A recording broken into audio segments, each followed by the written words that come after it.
이스라엘에서 샬롬을 전합니다. 친애하는 한국 친구 여러분, 브레드 TV에 감사드립니다. 매주 토라 낭독을 녹화해 주시니 이스라엘과 저희 모두에게 정말 큰 축복입니다. 우리는 전 세계와 이스라엘의 모든 유대인 공동체와 함께하고 있으며 우리 주변에서 일어나는 모든 일들이 토라와 연결되어 있다는 사실이 놀랍습니다. 그래서 저희와 한국인들 그리고 수많은 그리스도인들에게 강력한 축복을 전해주시는 브레드 TV에 정말 감사드립니다. 오늘 우리는 아주 중요한 히브리어 단어들을 공부하고 문화를 살펴볼 것이며 성령의 계시와 성경의 고대 원칙을 통해 오늘날 하나님께서 우리에게 무엇을 가르치시는지 알아볼 것입니다. 시작해 봅시다. 이번 주 토라 낭독은 레위기 25장 1절부터 레위기 26장 2절까지입니다. 하지만 이번 주의 메시지는 매우 강력하며 오늘날 우리를 위한 하나님의 가르침과 의미로 가득 차 있습니다.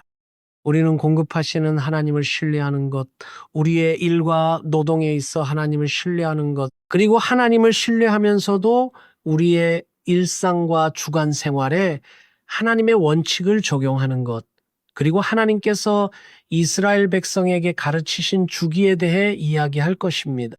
자, 낭독을 시작해 보죠. 오늘은 가이가 저를 도와 통찰력과 지식을 나누어 줄 것이고 우리를 위해 영어 텍스트도 읽어줄 것입니다. 오늘은 평소보다 성경을 더 많이 읽고 싶기 때문입니다. 단순히 성경과 구절에 대해 이야기하는 것이 아니라 아주 강력한 힘이 있는 몇몇 핵심 단어들을 한 구절씩 짚어보려 합니다. 하나님께서 이스라엘의 이웃들을 어떻게 가르치시는지 이야기할 것이기 때문입니다. 하나님께서는 들판에서 일하는 이스라엘 농부들과 이웃들을 가르치셨고 하나님의 원칙을 하나님의 주기라는 실천 속에 어떻게 새겨 넣을지 가르치셨습니다. 오늘 그 내용을 읽어보겠습니다. 그럼 레위기 25장 2절로 가봅시다. 2절부터 시작하죠. 이스라엘 자손에게 말하여 이르라. 내가 너희에게 주는 땅에 들어간 후에 그 땅으로 여호와 앞에 안식하게 하라. 좋습니다.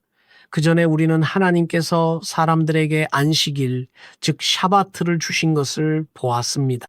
엿새 동안은 힘써 일하라고 말씀하셨죠. 일곱째 날에는 7일이라는 한 주의 온전한 주기이며 일곱째 날에는 쉬어야 합니다. 그런데 줄을 세는 전통, 혹은 방식은 성경에서 왔고 하나님으로부터 온 것입니다.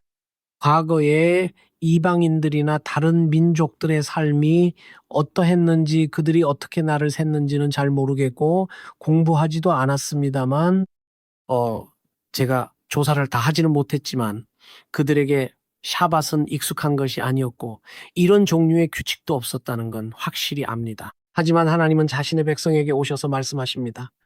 내가 너희에게 명확하고 따르기 쉬운 규칙을 주겠다. 너희는 삶을 주, 달, 그리고 12달 단위로 세게 될 것이다. 그리고 우리는 이 질서가 하나님에게서 온 것임을 알 수 있습니다.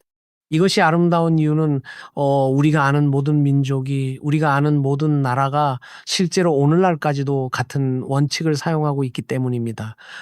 주님을 찬양합니다. 어쨌든 우리는 사람들에 대해 이야기하고 있죠. 사람들을 위한 안식일 말이에요. 그렇죠? 여기 이스라엘에서는 매 7일마다 무엇을 하나요? 쉽니다. 맞습니다. 우리는 샤밧을 지킵니다. 하나님이 다른 말씀을 하십니다. 그분은 이스라엘 백성에게 말씀하십니다. 너희가 안식년을 지켜라. 흥미롭죠? 그렇죠? 7번째 날이 아니라 7번째 해입니다. 그럼 계속해서 3절을 읽어보겠습니다. 너는 6년 동안 그 밭에 파종하며 6년 동안 그 포도원을 가꾸어 그 소출을 거둘 것이나 일곱째 해에는 그 땅이 쉬어 안식하게 할지니 여호와께 대한 안식이라. 너는 그 밭에 파종하거나 포도원을 가꾸지 말며. 아멘. 그러니까 사실 이것이 지침입니다. 하나님은 세부 사항까지 들어가셔서 그들에게 말씀하십니다. 너희는 6년 동안 일하고 7년째에는 일하지 말라. 7년째에는 속도를 늦추어야 한다. 일을 멈추고 그저 주님을 신뢰하며 쉬어라. 그래서 이스라엘에서는 오늘날까지도 그렇게 하고 있습니다. 제 말은 이스라엘 전체가 다 그러는 건 아니죠. 그렇죠. 모든 이스라엘 사람이 다 그러는 건 아닙니다. 하지만 이스라엘 땅에는 오늘날까지도 6년 동안 밭에서 일하는 농부들이 있습니다. 그리고 7년째는 쉽니다. 그렇죠, 가이? 이스라엘에서 이런 종류의 밭을 본 적이 있나요? 네, 물론이죠. 오늘날에도 이스라엘을 차로 다니다 보면 이 밭은 슈미타를 지킵니다. 이 밭은 1년 동안 경작하지 않으며 아무것도 하지 않습니다. 라고 적힌 표지판을 볼 수 있습니다. 7년째 해를 위해서요. 그럼 히브리어로 이 해를 뭐라고 부르나요? 우리는 이것을 슈미타라고 부릅니다. 슈미타. 글쎄요. 성경에서 슈미타라는 단어를 찾았지만 2장에서는 아닙니다. 2장에서는 좀 다른 단어들을 보게 될 것입니다. 하지만 그것이 일종의 문화입니다. 그렇죠. 구약 성경에서 단 한 번 나오지만 그것이 문화이기 때문에 우리는 밭을 위한 이 안식년을 실제로 슈나슈미타라고 부릅니다. 그것이 우리에게 핵심적인 히브리어 단어입니다. 좋습니다. 그럼 계속해서 5절을 읽어보겠습니다. 네가 거둔 후에 자라난 것을 거두지 말고 가꾸지 아니한 포도나무가 맺은 열매를 거두지 말라. 이는 땅의 안식년임이니라. 아멘. 땅을 위한 안식년은 히브리어로 샤바트, 샤바톤이라고 부릅니다. 참 아름답죠? 성경에서는 이를 샤바트, 샤바톤이라고 합니다. 흥미롭긴 한데 사실 이걸 어떻게 번역해야 할지 모르겠네요. 샤밧은 사람들이 이해하는 것처럼 안다라는 단어에서 유래했어요. 쉐베트, 즉 자리에 앉는다는 뜻이죠. 샤바트는 명확하지만 샤바트, 샤바토는 많은 문화권에서 히브리어 그대로 쓰인다는 걸 알고 있습니다. 사람들은 샤바톤을 가졌다거나 긴 휴가처럼 일정 기간 쉰다고 말하죠. 네, 안식년을 뜻하는 슈나트, 샤바톤처럼 말이죠. 네, 안식년인 슈나, 샤바톤 같은 거죠. 안식년 맞아요. 지금 말한 단어는 사바티컬. 그 단어예요. 사바티컬. 사바티컬 맞아요. 사바티컬은 샤바톤에서 유래된 안식년 제도예요. 여기에 덧붙일 말씀이 있으신가요? 샤바트, 샤바톤은 멈추는 안식일입니다. 리슈보트는 중단하다, 즉 완전히 멈춘다는 뜻이니까요. 멈추는 것. 네, 맞습니다. 그런데 제가 아직 말씀드리지 않았는데 사실 이번 주 토라 본문인 파라샤트 샤브옷의 이름은 베하르입니다. 베하르인 것이죠. 이것은 하나님께서 십계명을 주셨던 신의 산, 즉 하르 시나이에서 말씀하시던 대로 우리를 데려갑니다. 이제 그분은 토라를 통해 하나님의 지침과 방향 가르침을 주고 계십니다. 그리고 이제 그분은 땅을 일구며 살아갈 이스라엘의 유대인 농부들에게 가르침을 전하십니다. 주님을 찬양합니다. 그래서 안식일 혹은 안식년을 뜻하는 슈나트 샤바톤입니다. 상상이 되시나요? 그것이 사람들의 삶에 엄청난 차이를 만들어내죠. 그렇죠. 6년 동안 열심히 일하다가 7년째가 되면 말입니다. 7년째가 되면 주님을 신뢰하며 밭에 나가지 않고 매년 하던 일을 멈추고 땅을 쉬게 해야 합니다. 놀랍네요. 여기에 대해 하실 말씀이 있나요? 하나님께서 심지어 땅까지 어떻게 돌보시는지에 대해 이야기할 때 말이죠. 그분은 우리가 다른 민족과 다르게 살기를 원하시며 우리 마음에 믿음을 심어주십니다. 참 아름답지 않나요? 정말 그렇습니다. 주님께서 무언가를 말씀하실 때마다 거기에는 항상 이유가 있다는 점이 참 흥미롭습니다. 그분은 우리의 창조주이시며 우리가 무엇을 필요로 하는지 정확히 아십니다. 인간으로서 우리 신체는 매주 적어도 하루는 휴식이 필요하며 그것이 재충전되어 놀라운 결과를 낸다는 연구 결과도 있다고 들었습니다. 땅도 마찬가지입니다. 이 시기는 땅이 회복되기 시작하고 모든 것이 더 나은 방향으로 변하기 시작하는 해입니다. 주님은 참으로 선하시고 모든 것을 아시며 구약 성경 내내 이 모든 것을 말씀하신 데는 다 이유가 있습니다. 하나님이 세상을 창조하신 방식 창조입니다. 그 전에는 아무도 창조의 원리를 알거나 그 원리를 사용했던 것 같지 않습니다. 하지만 어쨌든 하나님께서는 분명히 이 원리들을 이스라엘 백성에게 주셨고 율법에 기록하셨습니다. 그래서 이스라엘 백성에게 말씀하시기를 너희가 돌보기를 원한다. 거룩하고 헌신된 삶뿐 아니라 하나님은 이스라엘 백성에게 쉬는 법과 시간을 구별하는 법도 가르치십니다. 단순히 일 끝나고 피곤할 때 예배만 드리고 다시 일하는 게 아닙니다. 매주 하루 24시간 온전히 쉽니다. 또한 그뿐만 아니라 하나님은 실제로 이스라엘 백성에게 흙을 쉬게 하라고 가르치십니다. 땅을 쉬게 하라는 것이죠. 바쁘고 바쁜 농경 생활을 상상해 보세요. 그런데 하나님께서 좋다. 올해는 씨를 뿌리지 말고 밭을 갈지 말고 수확도 하지 마라. 너희는 다른 일을 하게 될 것이다. 라고 말씀하신다면 어떨까요? 와, 정말 아름다운 모습이죠. 하나님께서 실제로 들판을 돌보고 계시는 것. 최근에 저와 가인은 메시아니 유대인 신자인 이스라엘 농부 형제를 만났습니다. 그는 농부로 자라지는 않았지만 불과 몇 년 전 최근에 농부가 되었습니다. 그리고 그는 자신의 농사 경험 속에서 정말 놀라운 성경적 원리들을 발견했습니다. 정말 놀랍더군요. 그가 저와 가이에게 그 이야기를 들려주었을 때 말이죠. 우리는 함께 이야기를 나누고 있었습니다. 네. 흙을 쉬게 할 때 흙에 어떤 일이 일어나는지에 대해서요. 그는 그것이 부활 같은 기적이라고 말했습니다. 세부 사항을 설명했습니다. 모든 곡식이 자라고 열매가 맺히는 게 믿기지 않습니다. 저와 가인은 농부가 아니에요. 그래서 그처럼 설명하긴 어렵습니다. 그렇죠? 정말 아름답기 때문입니다. 저는 깊은 감동을 받았습니다. 성령님이 제게 임하시는 것을 정말 느꼈습니다. 왜냐하면 우리가 하나님의 창조에 대해 하나님께서 어떻게 그분의 원리를 흙과 땅 그리고 우리 삶 속에 두셨는지 이야기하고 있었기 때문입니다. 우리가 그분의 빛 가운데 걸을 때 계시가 임하고 우리는 점점 더 많은 것을 발견할 수 있습니다. 정말 놀랍습니다. 하나님은 참으로 위대하시고 아름다우십니다. 주님을 찬양합니다. 여기서 하나님은 이스라엘 백성에게 매우 중요한 원리들을 나누고 계십니다. 이스라엘이 오늘날까지 지키고 있고 많은 농부가 오늘날까지 지키고 있는 원리들이죠.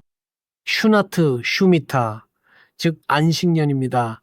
들판과 포도나무, 포도원을 위한 휴식의 해이죠. 그렇죠? 네. 그리고 실제로 하나님은 여기서 그것을 먹어도 된다고 말씀하십니다. 손대지 말라는 것이 아니라 사업 목적으로 수확하지 말라는 것입니다. 그것으로 장사를 하지 마십시오. 그것을 수확해서 저장하거나 팔려고 하지 마십시오. 하지만 그냥 먹을 수는 있습니다. 또한 동물들을 위한 것이라고도 했으니 예전에 그랬더라도 동물들을 쫓아내지 마십시오. 먹을 것이 없어 찾아온 낯선 이들로부터 그것을 지키려 하지 마십시오. 그들이 당신의 밭을 이용하게 하시오. 그러면 갑자기 이스라엘 백성의 밭이 모든 이의 밭이 됩니다. 모두의 것이죠. 키부츠와 같습니다. 그렇죠? 키부츠라는 단어를 어떻게 번역하거나 설명하시겠어요? 어떤 면에서는 공동체 마을이라고 할 수 있겠네요. 모두가 같은 공동체 아래 있고 모든 것을 공유하니까요. 적어도 예전에는 그랬죠. 네, 맞아요. 실제로 키부츠에서 자라는 건 모두 공동 소유입니다. 그들에게 내 나무라고 할 수 없죠. 그렇죠? 안 되죠. 누구나 먹을 수 있습니다. 여기도 마찬가지입니다. 우리는 자신의 밭은 쓸 수 있지만 일하지 말고 다른 사람도 쓸 수 있게 합니다. 그러니까 나눔의 시간, 나눔의 해인 거죠. 서로 나누는 해입니다. 상상이 되시나요? 정말 멋진 삶이죠. 상상해 보세요. 1년 동안 밖에 나가 원하는 건 다 먹고 과일이든 보이는 대로 가져올 수 있다면요. 며칠 년마다 모두를 위한 거예요. 아름답지 않나요? 네, 그렇네요. 정말 아름답습니다. 좋아요. 하지만 이게 끝이 아닙니다. 이 장에는 더 많은 내용이 있고 아주 강력한 교훈들과 그리고 우리를 위한 꽤 많은 아주 강한 교훈들이 있습니다. 이제 이 장의 다음 부분으로 넘어가겠습니다. 다음 부분은 실제로 희년입니다. 히브리어로는 뭐라고 하죠? 슈낫 요벨입니다. 슈낫 요벨, 희년이죠. 그러니까 희년은 요벨입니다. 할렐루야. 좋습니다. 그럼 함께 읽어보면서 몇 구절을 장의 구절들을 살펴보며 확인해 보죠. 너는 너를 위하여 7안식년을 계수할지니 이는 7년이 7번인즉 안식년 7번 동안 곧 49년이라. 좋아요. 하나님께서 명확한 지침을 주십니다. 계수 시작하세요. 7년을 7번 계수하세요. 그리고 49년, 이건 저에게 무엇보다도 샤보트 절기를 떠올리게 하네요. 그렇죠? 6월절 바로 다음이죠. 그리고 여기서 특별한 점을 보세요. 6월절 직후에 하나님께서 이스라엘 백성에게 말씀하시는데 그건 하나님께서 몇 월 며칠에 지키라고 말씀하시지 않는 유일한 절기인데 6월절 바로 다음 오메르의 시작부터 계수하라고 하십니다. 하루하루 날마다 계수하기 시작해서 49일을 즉 7주 49일을 계수하십시오. 50일째 되는 날에 절기를 지킵니다. 그리고 여기에도 같은 원리가 적용되지만 연 단위입니다. 그렇죠? 그러니까 77절이 있죠? 7주간이고 다음 날인 50일째가 되는 날이고요. 그리고 희년의 절기가 있는데 7년씩 7번이고 그 다음인 50년째가 바로 희년의 절기입니다. 맞죠? 네. 그래서 사람들은 항상 계산할 필요가 없죠. 계속해서 구절을 보겠습니다. 너는 7째 달 열흘날에 희년 나팔 소리를 내되 전국에서 그 나팔 소리를 크게 낼지며 속죄일에도 너희는 온 땅에 나팔을 불지니라. 좋습니다. 여기가 시작입니다. 하나님께서 여기서 무엇을 말씀하시는지 이해하려고 몇 구절 더 읽겠습니다. 좋다. 이제 너희의 슈낫 요벨, 즉 희년이다라고 하십니다. 그런데 흥미로운 점은 희년이 첫째 달 첫날, 즉 한 해의 시작부터 시작되는 것이 아니라 실제로는 중간부터 시작된다는 것입니다. 흥미롭죠, 그렇죠? 왜 그럴까요? 왜 그런지 혹시 짐작 가는 게 있으신가요? 왜 하나님께서는 이스라엘 백성들에게 한 해의 시작이 아니라 속죄일 절기부터 시작하라고 말씀하셨을까요? 우선 저희는 첫 해의 첫날이 6월절 즈음이라는 것을 알고 있습니다. 그러니까 다른 절기들이 있는 시기인 거죠. 그래서 같은 날짜에 두 개의 절기가 겹치는 건 말이 안 된다고 생각합니다. 하지만 또한 속죄일에 일어난다고 언급되어 있는 것을 볼 수 있습니다. 그 이면에는 더 깊은 의미와 일이 있죠. 그래서 아주 아름답게 서로 맞물려 돌아갑니다. 맞습니다. 그리고 히브리어로 속죄일을 뭐라고 부르죠? 요마키프림입니다. 욤 하키푸림 아니면 그냥 욤키푸르라고도 하죠. 그렇죠? 네. 욤 하키푸림. 그렇다면 욤 하키푸림의 의미는 무엇일까요? 왜 이 절기가 이스라엘의 절기 중에서 그토록 중요하게 존재하는 걸까요? 욤 하키푸림 이후에는 무엇이 바뀔까요? 어떻게 생각하세요? 이날은 우리가 나아가서 주님 앞에서 고통을 겪는 날입니다. 그리고 많은 사람들이 금식을 하며 이웃이나 가족, 친척들에게 용서를 구합니다. 모든 사람이 그리고 무엇보다도 다시 한번 그들은 네, 보시다시피 이게 바로 구속입니다. 구속의 날이죠. 그래서 제가 보기에 욤 하키푸림은 대제사장이 지성소에 들어가는 단 하루입니다. 그는 구속을 받습니다. 그는 이스라엘 백성들을 위해 죄 사함을 받습니다. 그리고 다음 날부터는 새로운 시작입니다. 모두가 깨끗해지고 누구나 거룩해집니다. 모두가 새롭게 주님을 섬길 준비가 된 것입니다. 새로운 시작입니다. 하나님께서는 그날부터 한 해 중간이라도 그날부터 너희의 희년을 시작하라고 말씀하셨습니다. 아시다시피 이스라엘 백성들은 오늘날까지 해마다 욤키푸르를 기념합니다. 하지만 매 50번째 욤키푸림은 희년의 시작이 됩니다. 하나님은 좋다. 이제 이스라엘 전역에 나팔을 불라고 말씀하십니다. 쇼파르를 부세요. 히브리어로는 실제로 쇼파르라고 합니다. 쇼파르를 부세요. 그것이 여러분의 희년의 시작이기 때문입니다. 그리고 10절을 읽어봅시다. 좋아요. 너희는 50년째 해를 거룩하게 하여 그 땅에 있는 모든 주민을 위하여 자유를 공포하라. 와, 이 해는 너희에게 희년이니 너희는 각각 자기의 소유지로 돌아가며 각각 자기의 가족에게로 돌아갈지며. 이제 우리는 놀라운 것을 보게 됩니다. 하나님은 여기서 말씀하시는데 제가 히브리어를 읽어보면 베크라템 드로르라고 하십니다. 즉 실제로 자유를 선포하는 것입니다. 아시다시피 히브리어에는 자유를 뜻하는 단어가 몇 개 있지만 여기서는 매우 특별한 단어인 드로르가 쓰였습니다. 그것은 이사야 선지자가 자유와 부흥에 대해 말할 때 사용한 단어입니다. 그는 그것을 슈낫 하요벨, 즉 희년이라고 부르며 메시아에 대해, 메시아가 하실 일에 대해 말할 때 바로 그 단어 드로르를 사용합니다. 그래서 드로르라는 단어는 매우 중요합니다. 또 너희는 선포하라는 구절도 좋은데 히브리어로 선포는 베크라템입니다. 즉 여러분이 크게 외치는 뜻입니다. 크게 부르는 것이죠. 네, 크게 부르는 겁니다. 네. 그래서 온 땅에 큰 목소리로 선포하는 것이고 그것이 바로 그 단어, 나팔을 부는 것이죠. 우리가 아까 여기서 읽었듯이요. 이스라엘 전역에 나팔을 불고 크게 외치는 겁니다.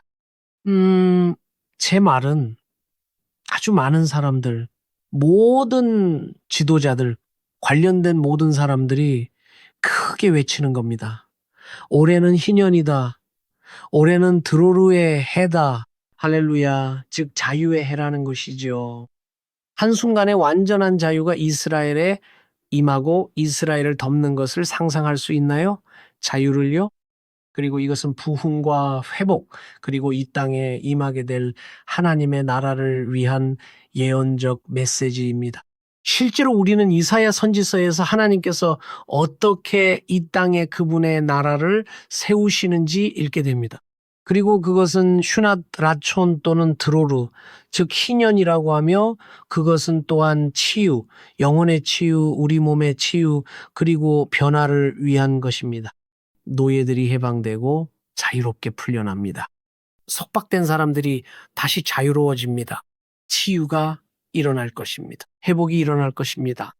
그래서 실제로 성경에서 이스라엘이 매년 반드시 기념해야 했던 희년은 사실상 장차 임할 하나님의 영광에 대한 예언적인 선포가 되기도 합니다. 그리고 이사야 선지자가 이에 대해 놀랍게 말씀하셨고 요한계시록은 우리에게 강렬한 그림을 보여줍니다. 어떻게 희년이 이 땅 이스라엘뿐 아니라 모든 민족 가운데 온전히 이루어질지 말이죠.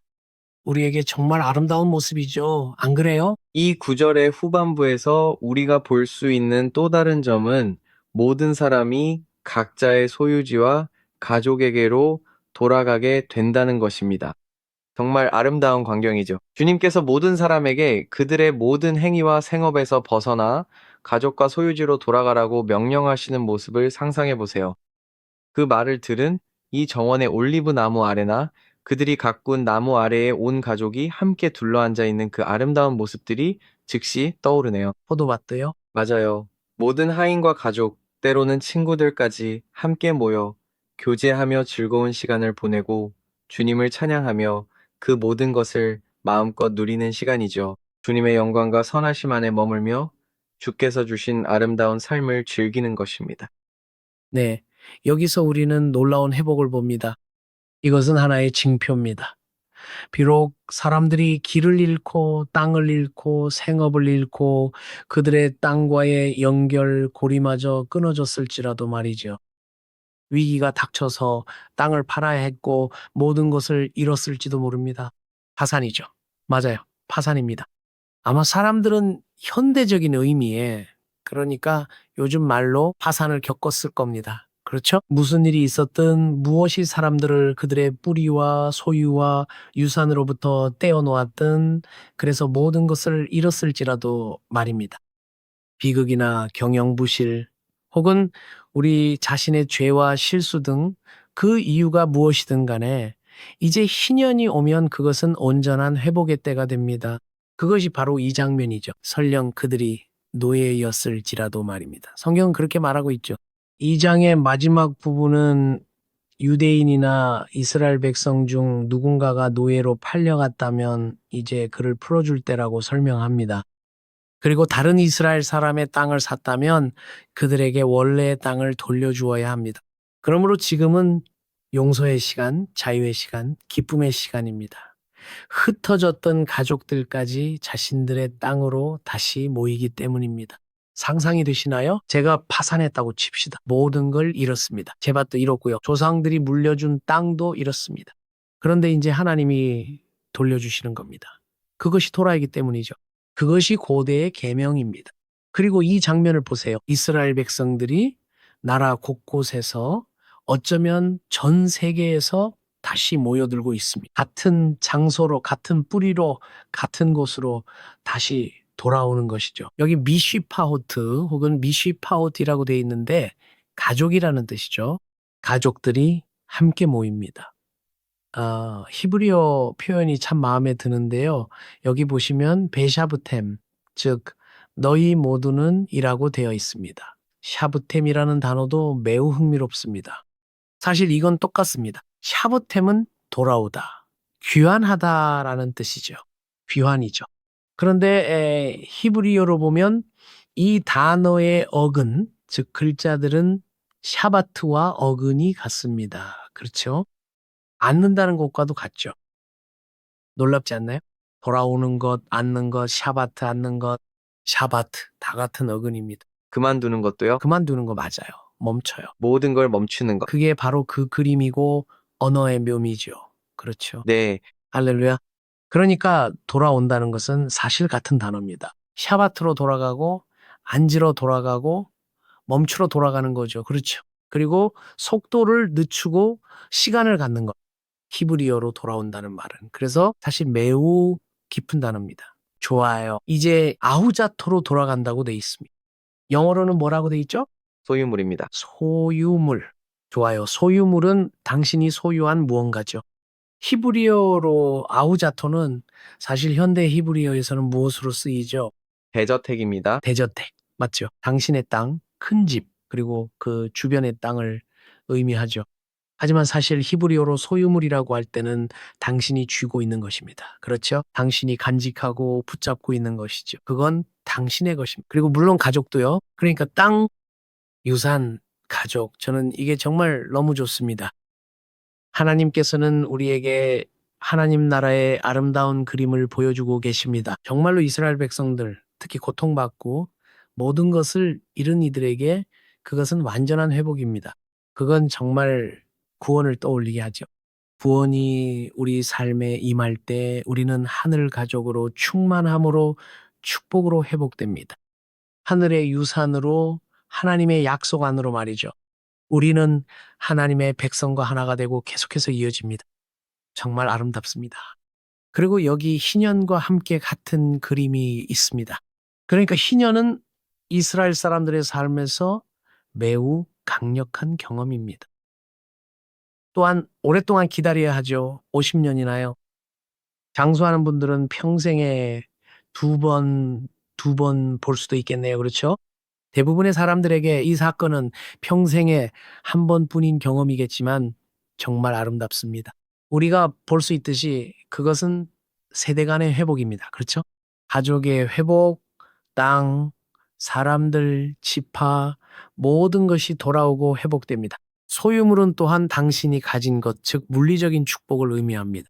모든 것을 팔고 파산하여 가난해진 사람들조차 이제 다시 한번 새로운 기회를 얻게 됩니다. 그들에겐 땅이 생깁니다. 집이 생기고 가족이 생기고 이웃이 생깁니다. 주님을 찬양합니다.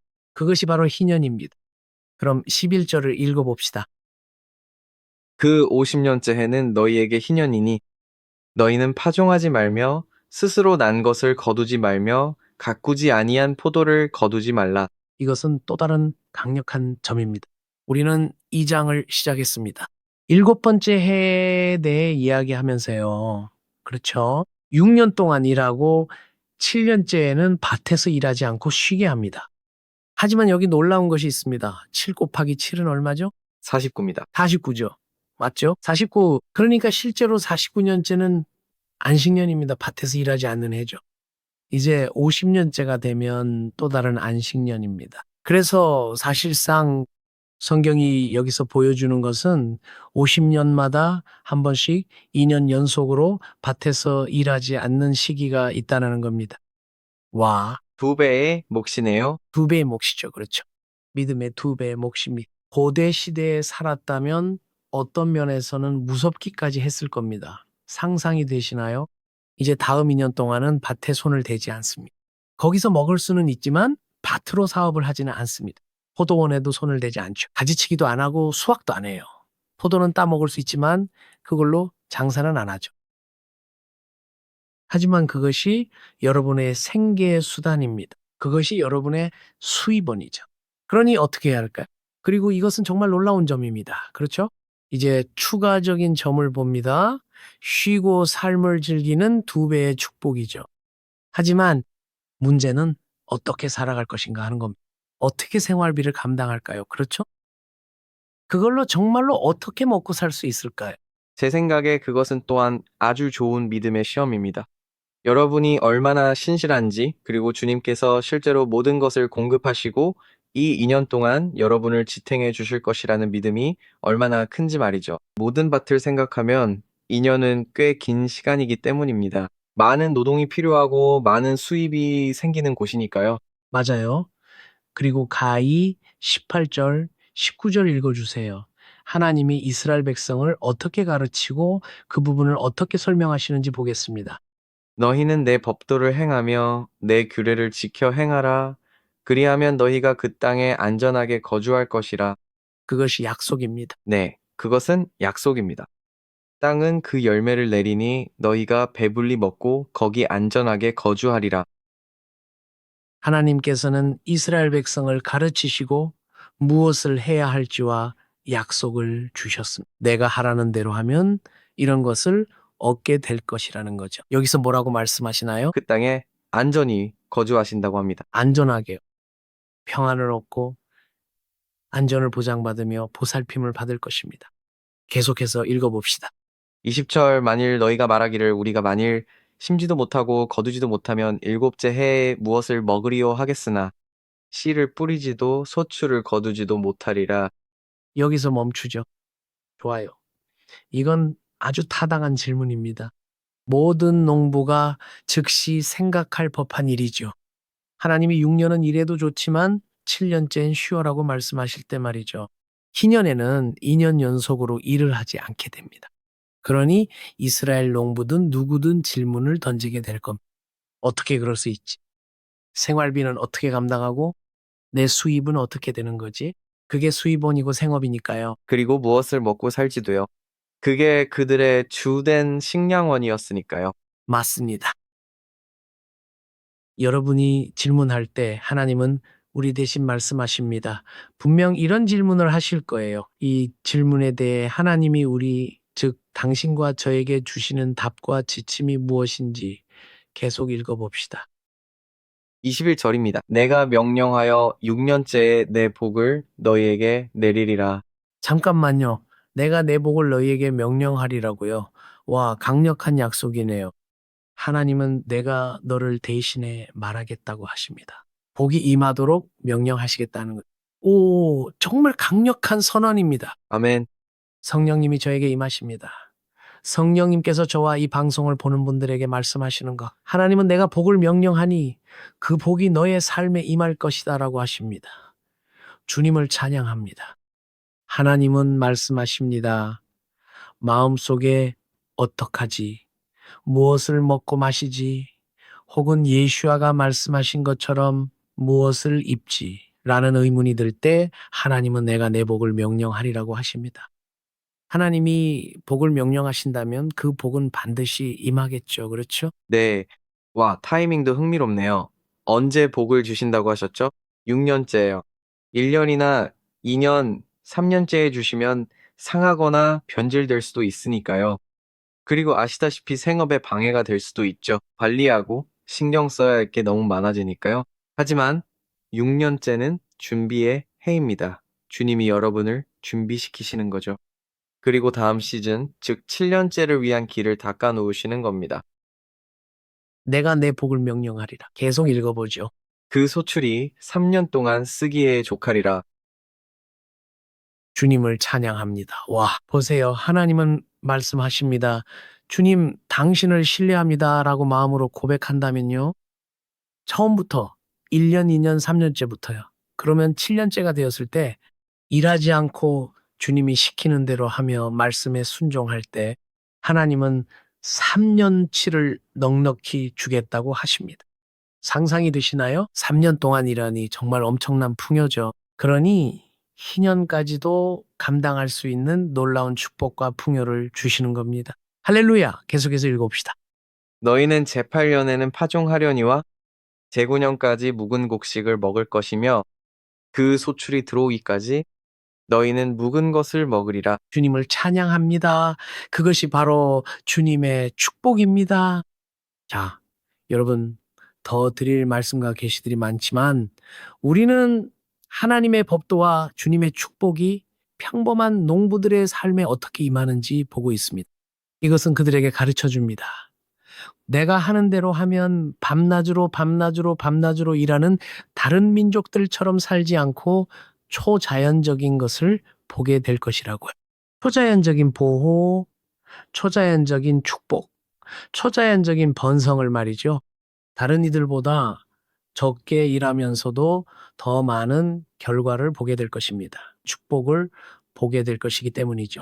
그래서 하나님은 이 모든 원리들을 하나님의 말씀에 대한 순종과 그분의 원리에 대한 믿음으로 연결하고 계십니다. 형제 자매 여러분, 우리에게는 축복이 있다고 말씀드릴 수 있습니다. 성경은 하나님의 모든 약속이 아브라함의 모든 축복과 예수님 안에서의 하나님의 모든 약속이 우리에게 아멘이 된다고 말합니다. 그러므로 고대 토라의 동일한 원리가 오늘날 우리에게도 적용됩니다. 네, 비록 우리가 밭에서 일하지는 않더라도 동일한 축복이 우리 삶에 임할 것입니다. 그렇죠? 동일한 축복이죠. 가희와 함께 기도하고 싶습니다. 여러분 모두를 위해, 우리 모두를 위해 말이죠. 주님, 우리는 당신의 말씀을 신뢰합니다. 우리는 당신을 위해 삽니다. 우리는 당신께 삶을 드렸고 예수님을 통해 하늘에서 우리에게 임한 당신의 말씀 속의 원리들을 믿습니다.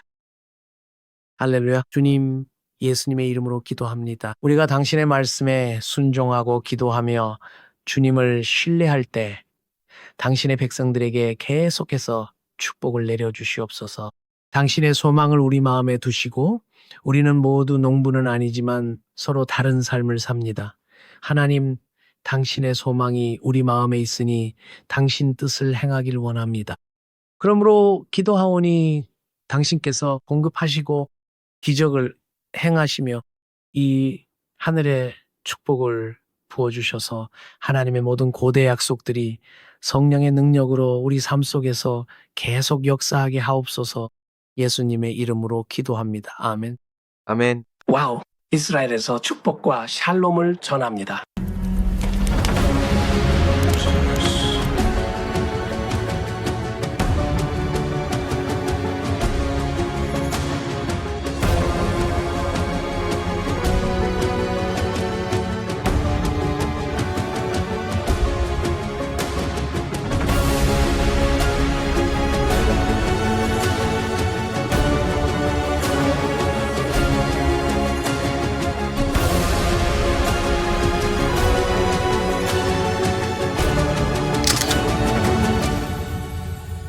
여러분의 시간표에서 하나님의 시간표로 옮겨지는 축복이 여러분 삶 가운데 있기를 예수의 이름으로 축복드립니다.